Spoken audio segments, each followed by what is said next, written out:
Laga final Piala Kasat Liga Santri 2022 Regional Sumatera Selatan mempertemukan tim Ponpes Raudatul Ulum Ogan Ilir menghadapi tim sepak bola Ponpes Nurul Hasan Oku Timur.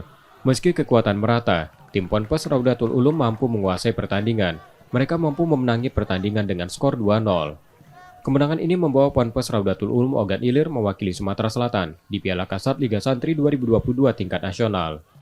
Tingkat nasional ini pemainnya tidak semuanya dari pesantren OI, tapi dipilih dari yang bagus-bagus, baru dijadikan satu dengan pondok pesantren Raudatul Ulum, kemudian dia melaksanakan TC, baru berangkat. Sehingga perwakilan kita benar-benar bagus dan insya Allah bisa menang di tingkat nasional. Demikian.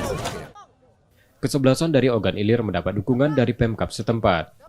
Ya, kalau dari kemarin dari tingkat kabupaten kami bantu dari Dandim untuk penyelenggaraannya tingkat kabupaten, tingkat provinsinya kami juga support penuh dari pemerintah kabupaten, dan nanti mungkin pada saat tingkat nasional butuh bantuan dari Bapak Gubernur dan Wakil Gubernur untuk kita mengharumkan nama Provinsi Sumatera Selatan.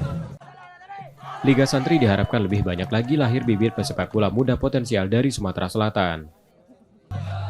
Nur Muhammad, Kompas TV, Palembang, Sumatera Selatan.